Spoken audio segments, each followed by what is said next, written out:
Conversatorio y presentación del libro La Constitución Peruana Comentada, Análisis Dogmático y Jurisprudencial 2023-2024.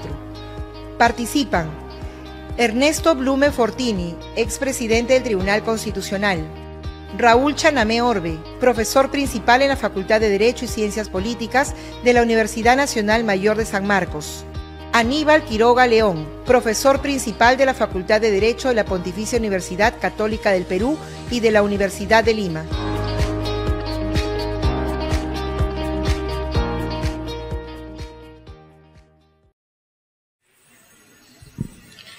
Muy buenas tardes. A nombre del Tribunal Constitucional y el Centro de Estudios Constitucionales, les damos la más cordial bienvenida a esta nueva actividad académica. El día de hoy vamos a presentar un libro en el presente conversatorio respecto a la obra del doctor Raúl Chanamé Orbe, La Constitución Peruana Comentada, Análisis Dogmático y Jurisprudencial 2023-2024. Vamos a cederle el uso de la palabra al doctor Chanamé y además también resaltar que nos acompañan dos extraordinarios maestros del derecho constitucional, como son el ex magistrado y expresidente del Tribunal Constitucional, doctor Ernesto Blume Fortini, y un reconocido profesional en el ámbito del derecho constitucional y el derecho general, el doctor Aníbal Quiroga León. Doctor Chanamé, de repente usted nos podría explicar un poquito acerca de la génesis de la obra que tenemos en mano, su obra, que ya va por la 11ª edición, que la sacó en agosto del año pasado con el Instituto Pacífico. Quizás nos pueda hacer recordar esa primera edición de hace ya varios lustros atrás. Muchas gracias al Tribunal Constitucional y a mis colegas, el doctor Blume y el doctor Quiroga, que nos acompañan para los comentarios de este texto. Efectivamente, esta obra nace el año 2001, cuando hay un cambio en el paradigma constitucional peruano. Recuérdese que desde la promulgación de la Constitución hasta el 2001 hay una hegemonía política, un control, una inercia de parte del Tribunal Constitucional, y a partir del 2001 va a haber un cambio en el activismo del tribunal. El tribunal va a pasar a ser el intérprete supremo de la Constitución, y además esto se va a enriquecer con cambios de paradigmas que van a haber. Por ejemplo, en el 2004 se va a establecer el Código Procesal Constitucional, que va a ser un aliento procesal extraordinario para defender los derechos fundamentales. Y además también en estos últimos lustros se ha incorporado el control de convencionalidad como elemento importante que ha tenido el Tribunal Constitucional. Además, diríamos pues que en la última década hemos tenido que ver conflictos competenciales. Entonces, en ese contexto, desde el año 2001 empecé a elaborar un análisis original de la Constitución que iba desde la parte de la evolución histórica, de la doctrina, y incorporando los cambios que iba haciendo periódicamente el tribunal, porque aparecen los precedentes constitucionales, ¿no? Que es un elemento que cambia el paradigma que teníamos de discutir exclusivamente la Constitución, y hemos pasado a discutir los precedentes y la jurisprudencia del Tribunal Constitucional. Entonces ya el día de hoy no basta conocer los 206 artículos de la Constitución, sino principalmente la jurisprudencia que se ha derivado de estos debates que se han producido en las 3 décadas de vigencia de esta Constitución.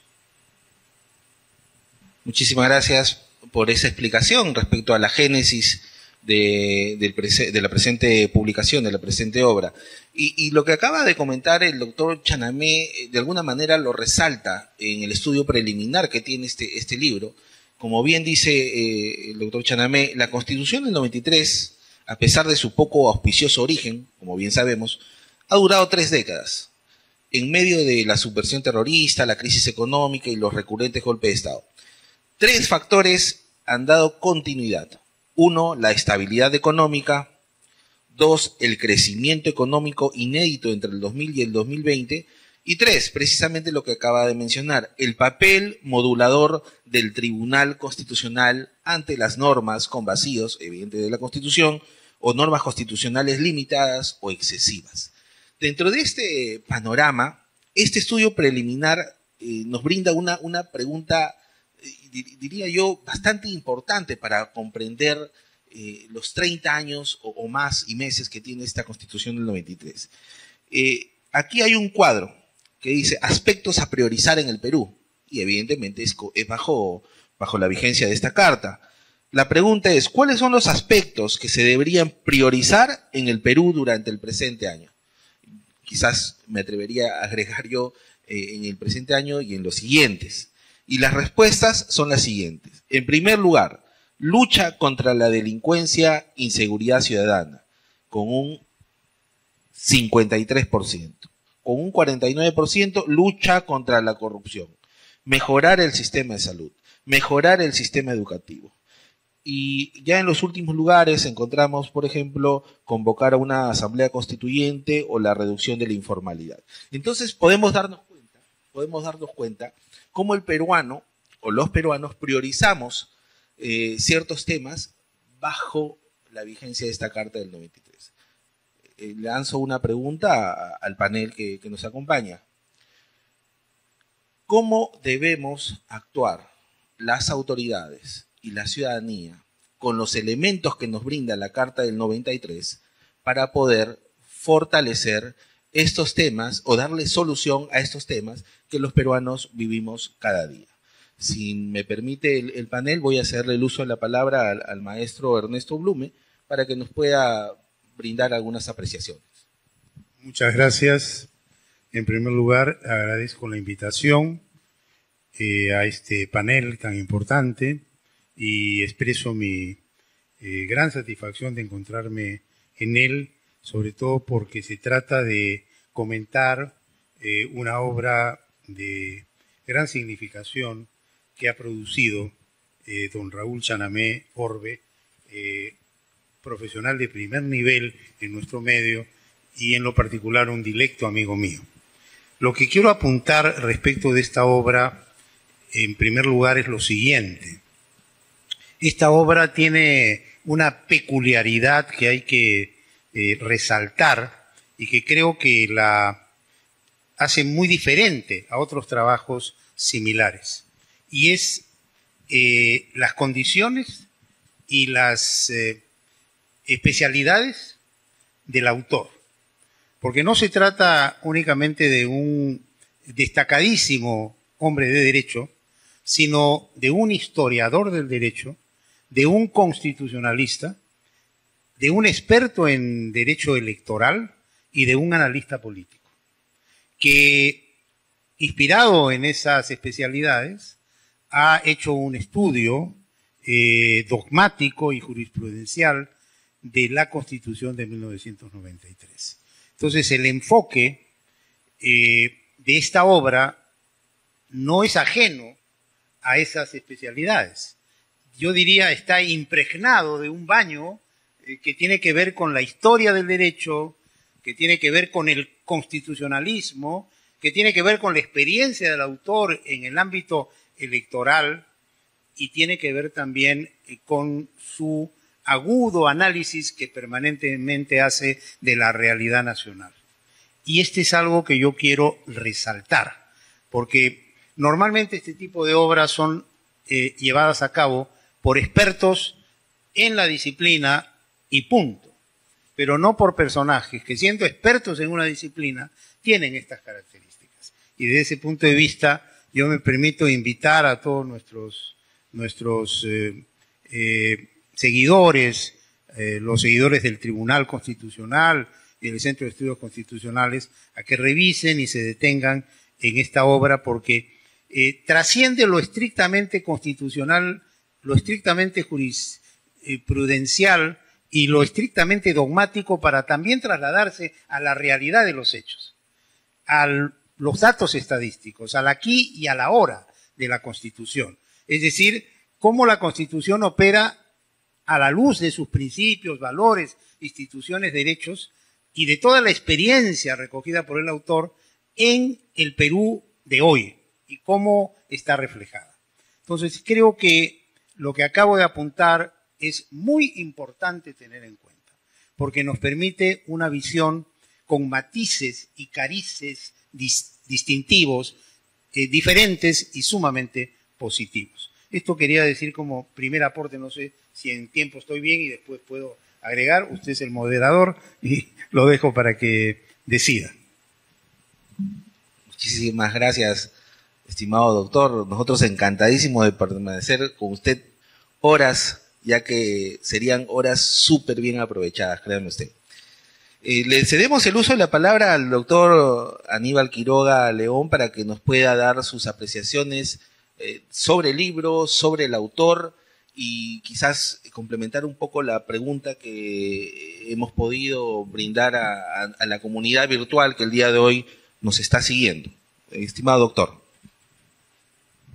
Gracias, buenas tardes. Sí, en primer lugar, mi agradecimiento al Centro de Estudios Constitucionales por esa honrosa invitación para presentar una obra que me parece monumental, acompañado del doctor Blumen, directo amigo, ex magistrado del tribunal, ex presidente del tribunal, y también resaltar la figura del doctor Chanamé, que ha sido decano del Colegio de Abogados, magistrado de Jurado Nacional de Elecciones, un depurado jurista y un hombre del derecho constitucional.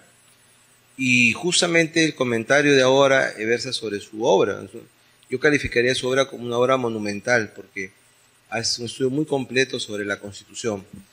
Quizás uno se ve engaño diciendo, bueno, es la Carta del 93, que él mismo señala que tuvo un origen complicado, pero no es una obra sobre la Carta del 93, es una obra sobre la Constitución en general.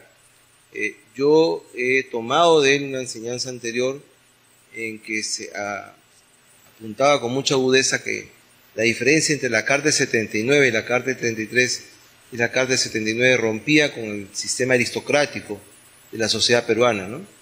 Y la Carta del 93, como dice García Belaúnde, es la Carta del 79, solo que en versión reducida.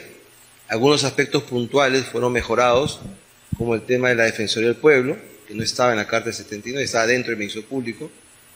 Algunos aspectos fueron desmejorados, como el tema de dividir en tres el sistema electoral. Eso fue hecho a propósito para controlar el proceso electoral. Un tema fue muy malo, que esta semana ha sido recuperado, el tema de la unicameralidad. Y un tema muy importante, que es el motor de la Constitución y el motor del país, como lo señala esta obra, es el capítulo económico, ¿no? Todo lo que corresponde a la Constitución económica, que nos ha permitido conocer niveles de desarrollo en los últimos 30 años que nunca hemos tenido en el país como antes, ¿no? Pero claro, hay algunos aspectos que no se están dando, como por ejemplo el tema de la institucionalidad. Hay poco respeto al sistema institucional y la gente quiere involucionar y hacer las reglas en el camino, olvidándose que vivimos bajo una constitución y que son sus reglas las que imperan.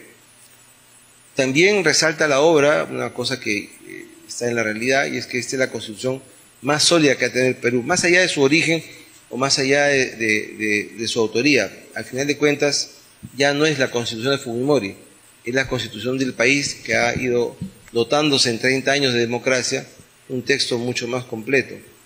Y el aspecto que quería resaltar es este, ¿no? Es la constitución que ha permitido 6 recambios constitucionales sucesivos como nunca antes había pasado en el país.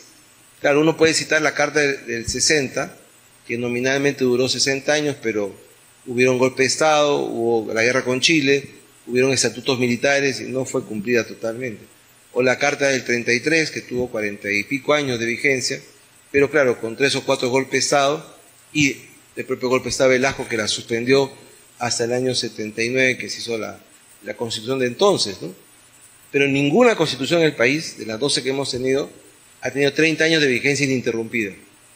Inclusive ha soportado cambios constitucionales, como el tema de la vacancia presidencial, sin alterar su institucionalidad. Ha soportado un golpe de Estado, un intento de golpe de Estado el año 22 con Castillo, y la Constitución se impuso en 3 o 4 horas, ¿no? Y si tenemos hoy día la presidencia que tenemos es porque lo indica así la Constitución, ¿no? La gente, por razones políticas, dice, bueno, la presidencia provisional, o es una presidencia transitoria, es una advenediza, pero Eso no es lo que dice la Constitución. La Constitución dice que el presidente de la República es el que es, elegido con 2 vicepresidentes por el mismo periodo y con las mismas circunstancias, ¿no? Que es lo que de alguna manera la academia ha tratado de soportar independientemente de quién sea el titular de esta presidencia. Entonces, hay aspectos muy importantes, ¿no? En clase recordamos con los alumnos que ellos no conocen lo que es una deportación. Lo pueden leer en la historia, pero no saben lo que es ver deportar a una persona. No conocen la ejecución de una pena de muerte, porque ya no la han visto, ¿no?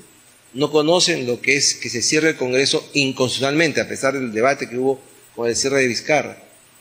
Digamos, hoy día sería difícil, y por eso fracasó el golpe de Castillo, que un militar le diga a otro, y saca tus soldados del cuartel y vamos a tomar una ciudad.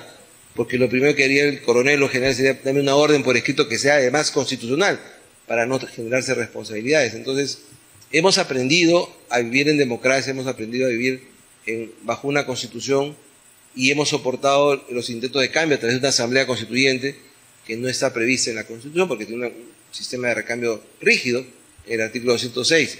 Nos falta todavía mucho, ¿no? Si llegamos al 2026 romperemos aún más el récord para que el 2026 venga el presidente legítimo o la presidenta legítima que corresponda cumplir el mandato que dice la Constitución. Entonces, dentro de todo, y a pesar de todo, y reconociendo la crisis de institucionalidad, la crisis de seguridad, la propia crisis social que existe, hemos avanzado mucho. Antes teníamos todo eso, más la falta de respeto a la Constitución o la falta de respeto a una institucionalidad. La gente iba en el camino haciendo sus propias reglas, involucionando de lo que es el gobierno de las leyes, es el gobierno de los hombres y las mujeres que van pauteando sus reglas sobre la marcha a punta de bayonetas o de la fuerza o de imposiciones o de grupos sociales, ¿no? Hoy día eso no existe, hoy día tenemos un avance notorio en eso, y más o menos es claro que tenemos que seguir viviendo bajo una constitución y que esta es la que es. Es de notar, y con eso concluye esta primera parte, que ha tenido esta semana que acaba, el primer cambio sustancial con la modificación para el retorno a la bicameralidad que se hará, dice con imprecisión, en las elecciones de 2026, pero no dice qué día exactamente va a entrar en vigencia las modificaciones constitucionales, pero ya es un avance importante que Fujimori haya retrocedido hacia un Congreso bicameral y que tengamos, digamos, una estructura en el Congreso mucho más acorde a lo que es la historia del Perú. Entonces, eso va a ser también todo un aprendizaje. Es como pasar de una mototaxi a manejar un carro de 4 ruedas, ¿no? Nos hemos acostumbrado a vivir con una constitución mototaxi y tenemos que ir hacia un carro de 4 ruedas con un Congreso bicameral que ciertamente nos va a dar mucho más solidez. Pero todos estamos en lo cierto, que el presidente es el que dice la Constitución, los ministros son los que dicen la Constitución y las reglas de juego son las que están en la Constitución. Nos guste o no nos guste, ese es el parámetro con el cual tenemos que vivir, y yo creo que a futuro, en el futuro inmediato, esto va a ser mejor. Y por eso la obra de Raúl es tan importante, porque nos permite estudiar paso por paso todos estos aspectos de manera muy completa. Yo creo que es una obra absolutamente necesaria para el investigador, el litigante, el ejerciente, el académico, el magistrado, el funcionario público y también para los estudiantes, ¿no? Muchísimas gracias, estimado autor, por sus palabras, sus comentarios. Para cerrar este primer bloque vamos a cederle el uso de la palabra al doctor Chanamé Orbe, en el sentido de la pregunta planteada. Los peruanos queremos luchar contra la delincuencia, contra la inseguridad ciudadana, de acuerdo al cuadro que se encuentra en su estudio preliminar, luchar contra la corrupción, mejorar el sistema de salud, mejorar el sistema educativo, generar empleo y otros. Entonces, estimado doctor, usted que ha analizado no solamente desde el punto de vista académico a la Constitución del 93, sino, como decía el maestro Blume, desde el punto de vista de la realidad. ¿Qué deberíamos hacer las autoridades, los funcionarios, los ciudadanos en general, para poder encontrar las herramientas necesarias en la Constitución del 93 que nos permitan potenciar al país y alejarnos de estos temas que acabamos de mencionar, para encontrar más adelante, esperemos en un futuro no muy lejano, un Perú donde no exista una inseguridad ciudadana como la que tenemos ahora, existan mayores posibilidades de empleo para los nacionales, tengamos un sistema educativo a la par de los países desarrollados, un mejor sistema de salud. Estimado doctor Chanamé, ¿cuáles son sus impresiones? Sí, el gran problema peruano del siglo XIX fue la ignorancia, o sea, el bajo nivel de escolaridad. Y gran parte del siglo XX también ha sido ese el gran problema. Los bajos niveles de escolaridad, la baja comprensión de lectura, hacen pues que los seres humanos, las personas, no puedan ejercer plenamente sus derechos. De la encuesta que has mencionado, hay una encuesta que me parece central para el Centro de Estudios Constitucionales. La pregunta es, Ixtos Apoyo pregunta cuánto conocen los peruanos la Constitución. Y solo el 5% señalan que conocen la Constitución, que han estudiado la Constitución, que han revisado la Constitución por algún caso, por algún tema, pero han revisado la Constitución.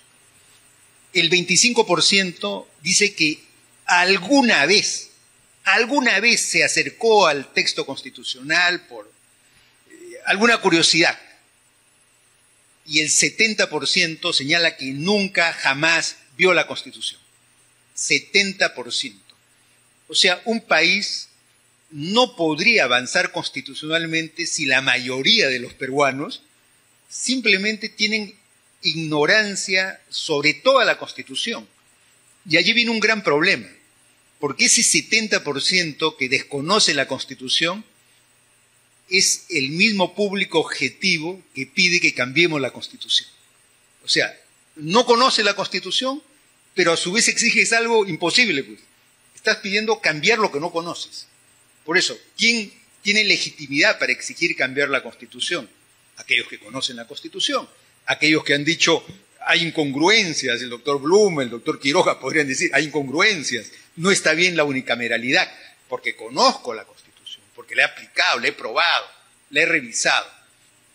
Y acá creo que tenemos un problema, que es el problema que la mayoría de los peruanos desconocen la Constitución, y la Constitución es el camino para transar los conflictos. La Constitución es el camino para pacificar nuestras relaciones. La Constitución es el camino para respetar a la policía, para respetar la seguridad, para respetar la propiedad. La Constitución. Y entonces cuando la mayoría de los peruanos no conoce la Constitución porque la escuela, la universidad, el trabajo no le facilitaron conocer la Constitución, entonces estamos ante un problema público trascendental. Está muy bien el desarrollo económico, pero está muy mal que al lado de ese desarrollo económico exista una ignorancia mayoritaria de la Constitución. Y ese no es un problema solo de este 70%, ¿no? Si no hay políticos que desconocen la Constitución, sino que hay incluso, y hay que criticarlo, magistrados y fiscales que desconocen la Constitución, ¿no? Y entonces tenemos que avanzar, pues tenemos que empezar a reformar este tema que es trascendental. Por ejemplo, México tiene una política pública aplicada con la Universidad Autónoma que todos los años hacen una encuesta de conocimiento de la Constitución para ver cómo se avanza. Así como hay niveles de pobreza, también hay niveles de pobreza constitucional. México tiene un programa excelente que lo he conocido directamente. Cada año, con fondos públicos, se hace una gran encuesta nacional para ver si el 40% conoce la Constitución y el siguiente año cuántos menos ignorantes de la Constitución existe.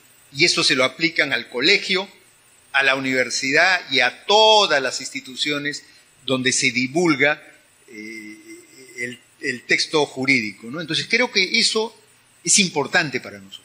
No es suficiente pues que un 5%, donde seguramente están todos los miembros del Tribunal Constitucional, todos los abogados, no es suficiente pues que ese 5% conozca la Constitución. Necesitamos hacer que la Constitución sea un consenso intelectual entre todos los peruanos.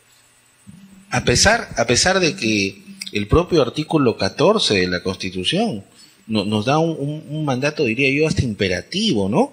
Dice, la formación ética y cívica y la enseñanza de la Constitución y de los derechos humanos son obligatorias en todo el proceso educativo, civil o militar. Pero pareciera con los datos que usted nos trae, pues, como que quedan en letra muerta, como se dice en el mundo del derecho, ¿no? Entonces, hay mucho por hacer, ¿no? Hay mucho por hacer. Bien, vamos a empezar esta segunda rueda de diálogo, esta segunda rueda de conversación, quizás para que nos puedan plantear aquí los invitados de lujo que tenemos el día de hoy, sus apreciaciones finales a lo que hemos dialogado, y quizás tengamos la oportunidad de apreciar esta relación que existe entre Constitución y jurisprudencia del Tribunal Constitucional, porque hoy en día no podemos entender la Constitución, como lo dijo el doctor Chanamé, desde la simple o solo lectura de los 206 artículos, aunque ya con las reformas que ha habido ya son 211 artículos de la Constitución, ¿verdad? Entonces, el rol, como lo denomina usted en su obra, el rol modular del Tribunal Constitucional respecto a las normas constitucionales vacías, las denomina, incompletas o a veces excesivas. Entonces tenemos tres puntos de vista. Tenemos el punto de vista de lo jurisdiccional, ya que el doctor Blume ha sido ex magistrado y ex presidente del Tribunal Constitucional y también ha sido nuestro director general en su momento del Centro de Estudios. Tenemos la parte de vista del doctor Aníbal Quiroga, que es un reconocido profesional en el litigio constitucional y de otras materias del derecho. Y finalmente vamos a ver la apreciación desde el punto de vista de la academia, de la enseñanza asidua por tantos años en su propia casa de estudios, la Universidad de San Marcos, del doctor Chanamé. Doctor Blume, sus impresiones. Muchas gracias. Antes quería hacer un pequeño comentario sobre lo que estuvo comentando a su vez el doctor Raúl Chanamé. Yo creo que uno de los aspectos más importantes que se requiere cultivar en el Perú para que realmente el ciudadano de a pie, el ciudadano común y corriente conozca la Constitución, es lo que el maestro Karl Lowenstein en su momento, y luego Pablo Lucas Verdú posteriormente, y aquí en el Perú el doctor Valentín Paniagua Corazao, que también fue constitucionalista, comentaban que era la necesidad de forjar un sentimiento constitucional. Es decir, un pueblo que no conoce su Constitución, que no toma conciencia de su Constitución, no es capaz de valorarla, de amarla y de defenderla. Y por lo tanto, Lowenstein sostenía que era imprescindible para que una Constitución asegurara su permanencia, que el pueblo tomara conocimiento de la importancia y el valor de la misma, de tal forma que cada ciudadano se convirtiera en una suerte de portaestandarte de la defensa de la Constitución. Y yo creo que uno de los problemas que presenta nuestro país es una orfandad constitucional. Falta conocimiento constitucional, cultura constitucional, conciencia constitucional y sentimiento constitucional. Entonces, ahí hay una gran tarea, y hay una gran tarea no solamente para los expertos constitucionalistas, sino para el propio Tribunal Constitucional y específicamente para el Centro de Estudios Constitucionales, que es el brazo académico del tribunal y que es el brazo difusor del tribunal, porque tiene que llegar a cada peruano una idea clara de lo que es la Constitución, lo que ella significa, lo que ella representa y el compromiso que tiene ese ciudadano con la Constitución para poder desarrollarse plenamente, porque la Constitución le garantiza un esquema normativo que resguarda principios, valores, que rescata a la persona humana como sin fin supremo de la sociedad y del Estado y que representa la expresión normativa del poder constituyente, que es el poder fundacional del Estado-Nación. Entonces, ese es un aspecto fundamental. Ahora, ¿cómo ha marchado la relación entre la Constitución y la jurisprudencia constitucional? Yo creo que hemos ido avanzando y hemos ido avanzando significativamente a partir de un concepto matriz que es el que el Tribunal Constitucional es el supremo intérprete de la Constitución.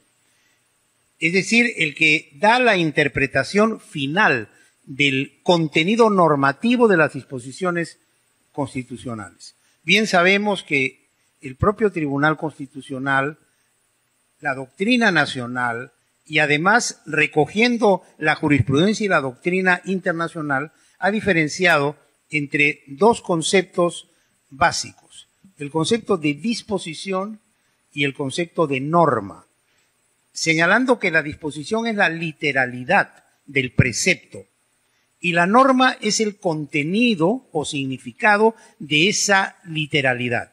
Es decir, la disposición es, digamos, lo que aparece escrito en el texto constitucional y la norma es lo que ello significa a la luz de la interpretación del Tribunal Constitucional, que es el supremo intérprete de la Constitución, porque es el intérprete de cierre y porque su interpretación es tan importante que puede derivar en un proceso de inconstitucionalidad, en la anulación de una norma inconstitucional o en un proceso competencial en la determinación de la interpretación real respecto a la competencia o atribución de un órgano de rango constitucional. Entonces, en el Estado constitucional, que es el Estado del imperio de la Constitución y del sometimiento de todos, bajo ninguna excepción, a los parámetros constitucionales, en donde no existe territorio liberado de control, la jurisprudencia del máximo intérprete de la Constitución es básica, porque viene a darnos el contenido normativo de la Constitución. Por lo tanto, mirar la Constitución a secas no es suficiente. Hay que mirar la Constitución a la luz de la interpretación que de ella hace el Tribunal Constitucional en su calidad de supremo intérprete de la Constitución. Por lo tanto, cuando nosotros analizamos el texto constitucional, debemos preguntarnos, ¿qué ha dicho el Tribunal respecto a la interpretación que debe darse a este texto constitucional? Y ahí encontraremos el auténtico sentido de la normativa constitucional. Y por eso yo rescato la importancia de esta obra, porque esta obra no solamente nos trae un análisis de cómo hemos ido decantando hasta la actual Constitución y un análisis de cada artículo, sino qué ha dicho el Tribunal respecto del contenido normativo de ese artículo.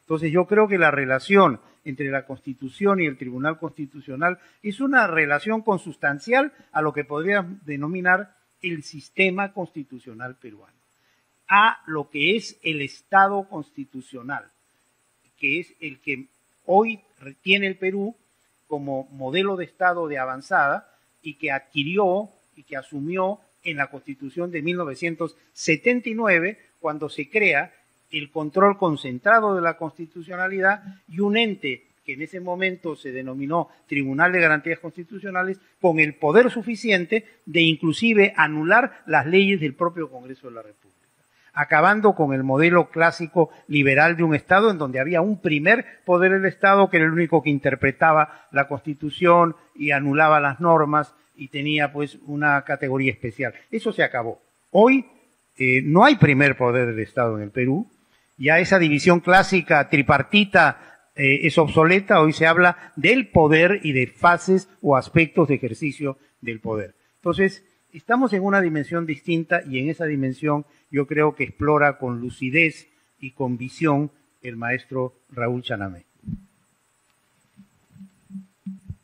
Muchísimas gracias, doctor Blume, por esta interesantísima y valiosa opinión y sus comentarios.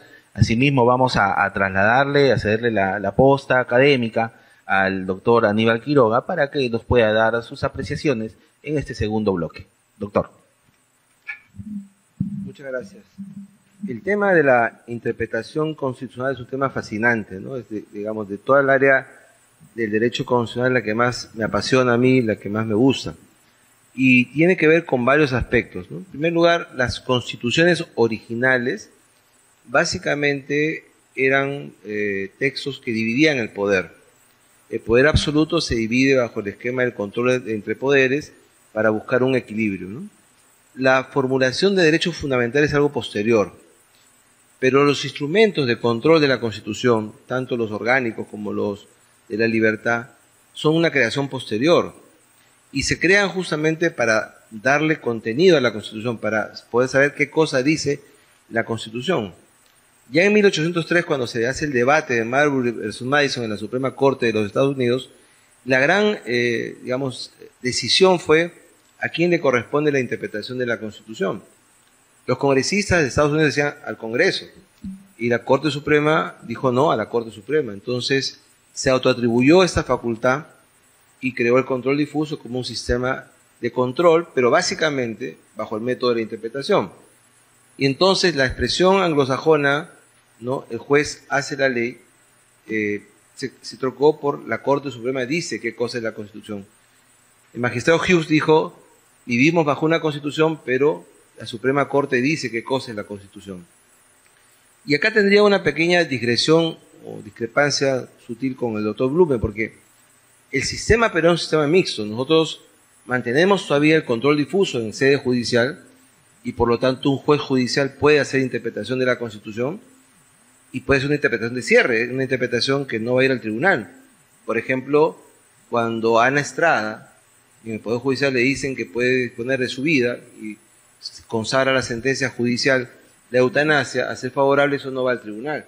Es una interpretación final de la Constitución que no es contrastada por nadie. O cuando la cadete de la policía de Piura obtiene una sentencia favorable a un amparo, eso no va al control del tribunal. Lo que pasa es que, y eso es verdad, en los últimos 30 años, el tribunal ha tenido más preponderancia que la Corte Suprema. Y el propio tribunal se ha tomado la molestia de decir, yo estoy por encima de la Corte Suprema. Pero eso no es lo que dice exactamente la Constitución. Diría que en nuestro sistema mixto hay 3 intérpretes de la Constitución. El Congreso, cuando desarrolla una ley que no es observada por nadie, y por lo tanto se ejecuta, y se desarrolla la Constitución por una ley del Congreso. El Poder Judicial, cuando hace control difuso, que no es revisado por el tribunal, y ciertamente el Tribunal Constitucional en las facultades que tiene la Constitución. En otra sentencia el tribunal ha dicho, bueno, es verdad que compartimos la interpretación, pero nosotros tenemos preferencia en la interpretación.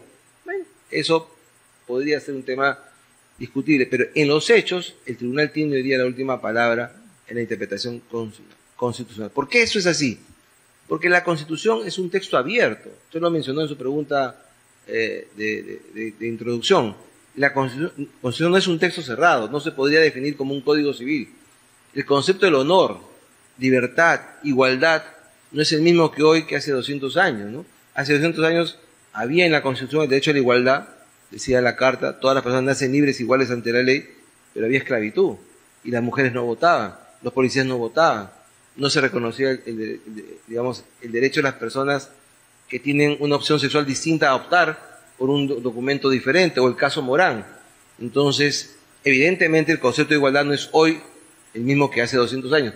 ¿Qué ha cambiado? Si el texto no cambia, cambia la visión del texto, que es la interpretación, es decir, cómo yo decodifico una expresión en el idioma español hacia el sistema mental para llegar a un significado apropiado. Y eso además es un elemento dinámico, o sea, la interpretación de hoy cambiará mañana, y no solo va a cambiar mañana, tiene que cambiar mañana, porque la Constitución se va a ir dotando de contenido con el paso del tiempo. Esa es la magia que tiene la interpretación constitucional.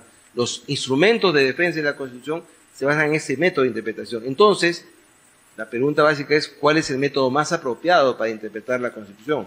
En algunos casos será uno, en otros casos será otro. Y ciertamente, y eso no se puede negar, el Tribunal Constitucional, sobre todo en la época presidida por el doctor Blume, ha tenido un gran avance interpretativo. En algunos casos puntuales no, pero en otros sí. No hubo la fuerza suficiente como para pararla a Vizcarra con su disolución fáctica del Congreso, pero en otros casos se han hecho sentencias importantes que hoy día sirven de insumos para que el tribunal actual también siga desarrollando ese tema, y los posteriores tribunales harán lo mismo.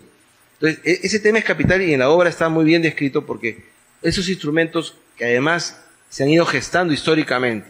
control difuso primero, la acción popular después, el Tribunal Constitucional, el amparo, el habeas data, el habeas corpus o la acción de cumplimiento, tienen un contenido que va a ser desentrañado poco a poco. Hemos visto, por ejemplo, la discusión sobre la cuestión de confianza, o hemos visto la discusión sobre la irrenunciabilidad de los cargos que tiene los congresistas, o el propio hecho de la no reelección, o el tema de la presidenta, vicepresidenta, si es presidente en funciones, es presidenta transitoria o es presidenta secas, ¿no?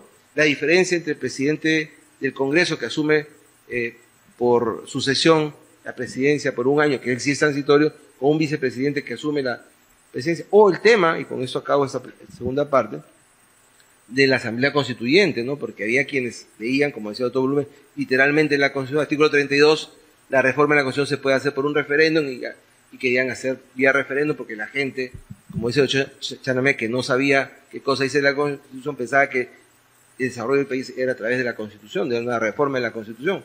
Pero el tribunal dijo, la reforma del 32 pasa por el 206, que es una fórmula rígida y que tiene que aterrizar en el Congreso. Y entonces la posibilidad de romper la Constitución con una Asamblea Constituyente se paralizó. La reforma se tiene que hacer, como lo dice la Constitución por el artículo 206, que es lo que esta semana ha pasado, casi, yo creo, sin muchos bombos ni platillos. Tendría que hacerse más publicidad, que se ha hecho una reforma importante que le cambia, yo creo, parte del eje central de la Constitución con retorno a la bicameralidad. Vamos a ver cómo se implementa. Pero concluyo diciendo entonces que quien se aproxime a la Constitución tiene que tener una mirada interpretativa distinta. No es un código penal. Ese es el problema de alguna gente que a veces, digamos, quiere interpretar la Constitución como si fuera el Código Procesal Penal o el Código Penal o el Código Civil. Y es un texto distinto. Y con eso sí concluyo. ¿Por qué? Porque la norma constitucional distribuye el poder y reconoce derechos fundamentales. La norma legal distribuye derechos. La Constitución distribuye poder, el poder legítimo constitucional. Y eso la hace muy importante para nuestra propia convivencia. Gracias. Muchas gracias, estimado doctor Aníbal Quiroga. Y vamos a concluir esta segunda etapa de la presente actividad académica con las palabras del doctor Chanamé. Sus opiniones, comentarios han antecedido dos opiniones, diría yo, bastante medulares respecto a su obra. Por un lado, el doctor Blume nos enseñaba, con esa forma tan didáctica que tiene de explicar las cosas, que tenemos que diferenciar entre lo que es una disposición y una norma, ¿no? La disposición, el sentido literal, si se puede pensar de esa manera, de lo que dice la Constitución, y la norma es aquella interpretación que le da contenido a esa disposición. Y por eso que el intérprete de la Constitución tiene que poner los puntos sobre las íes y brindar una interpretación final y a la cual todos tenemos que acatar. El doctor Quiroga mencionaba que con algunos matices, ¿no?, él entendía que esta interpretación de la Constitución era tripartita. Por un lado, el Congreso, cuando brindaba una ley, la cual era inobjetable, la cual no era recurrida por un tema de inconstitucionalidad, ¿no?, había un tipo de interpretación. Por otro lado, el control difuso, y por otro lado, la interpretación que con mayor presencia en los últimos años está haciendo el Tribunal Constitucional. Doctor Chanamé, sus impresiones. Sí, Jefferson decía que el gran problema del orden constitucional no era hacer una constitución, sino cómo se aplica esa constitución. Creo que ese es el gran problema de todas las constituciones del mundo, ¿no?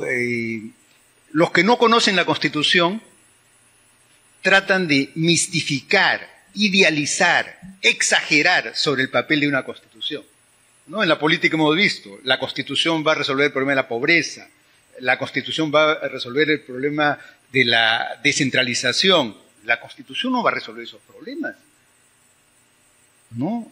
La Constitución no es un bálsamo.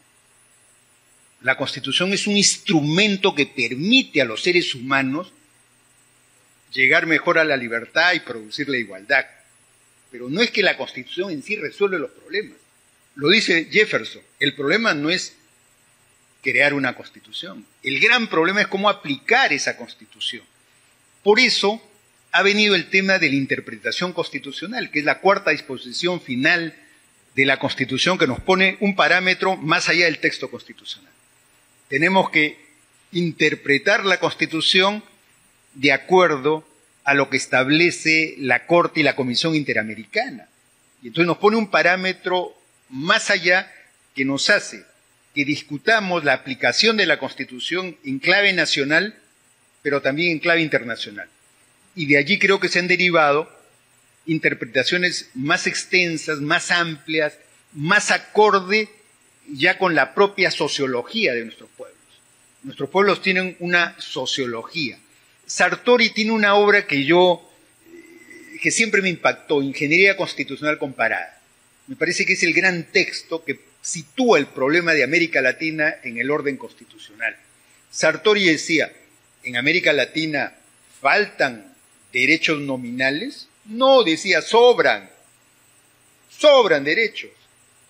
Entonces, ¿dónde está el problema? Él decía, el problema está en que todas las constituciones de América Latina dicen respeto a la propiedad privada. Pero viene un régimen ideológico y dice, no, en nombre del bien de mi país, de la nación, del pueblo, expropiamos. Entonces decía Sartori, entonces no falla el derecho, falla la parte operativa del texto constitucional. Entonces debemos hacer que la parte orgánica con la parte dogmática establezcan una simbiosis, porque de lo contrario, no, nos faltan derechos. He visto, alguien ha propuesto el derecho al aire, recientemente acá en el Perú, derecho al aire, derecho al agua. O sea, creemos que el problema de la contradicción lo resuelve si incorporamos más derechos. Cuando por allí creo que los miembros del Tribunal Constitucional o los procesalistas como Aníbal lo desmienten por su práctica. Necesitamos hacer ese equilibrio que es un tema de tiempo, de conciencia, de consensos, ¿no? Y es que las instituciones también no es solamente, son instituciones en sí, es el debate que acabo de presenciar entre el doctor Quiroga y el doctor Blume en relación a Tribunal Constitucional, Corte Suprema. No, creo que están los hombres. O sea, yo quisiera que en la Corte Suprema exista un magistrado Blume, ¿no? Porque los hombres son los que le han contenido a las instituciones, ¿no? Recuerdo en la época de la presidencia del doctor Blume procesos muy complejos, encuestas sobre si debe ser liberada tal o tal persona. 90% decían no. El doctor Blume decía, fundado el habeas corpus. O sea, no era un problema de encuestas, era un problema de quién estaba defendiendo la Constitución. Y el doctor Blume salía a encarar a ese 90% que ignora la Constitución, a encararlo, a defender la postura constitucional. De eso se trata. Se trata de que tengamos una Constitución y los hombres necesarios para defenderla, interpretarla y aplicarla adecuadamente. Porque de lo contrario, ¿qué vale un texto si no tenemos los hombres que van a defender, ¿no? Con inteligencia, la interpretación que vaya más ligada a la dignidad? Ese es el gran debate que vamos a tener por los próximos lustros en el Perú. ¿Tenemos los hombres adecuados para consolidar, darle legitimidad al orden constitucional, que es lo que carece, ¿no? Ese 70% que no conoce la Constitución, ¿qué nos está diciendo? Que como que las instituciones carecen de legitimidad, como que las instituciones no lo representan. Entonces necesitamos encontrar ese equilibrio entre el texto, entre las instituciones y los seres humanos. Yo creo que ese es el equilibrio perfecto para el funcionamiento de un orden constitucional legítimo, duradero e histórico. Gracias. Con esta interesantísima participación y punto de vista del doctor Chanamé, estamos ya concluyendo este segundo bloque y también la presente actividad. No sin antes, vamos a agradecer la participación del doctor Ernesto Blume Fortini, del doctor Aníbal Quiroga León y del doctor Raúl Chanamé, agradecerles a nombre del Tribunal Constitucional y el Centro de Estudios Constitucionales por haber aceptado nuestra invitación para poder dialogar en relación a la obra del maestro sanmarquino, doctor Raúl Chanamé Orbe. De esta manera, estamos concluyendo. También damos un especial agradecimiento a toda la plataforma virtual, a todos los participantes que desde la virtualidad se han podido conectar el día de hoy y que han separado un espacio en sus agendas para poder acompañarnos y poder escuchar respecto a las opiniones vertidas de naturaleza académica y técnica el día de hoy. En ese sentido, reiteramos a este panel de lujo nuestro agradecimiento y con ello la presente actividad académica ha concluido. Tengan todos muy buenas tardes.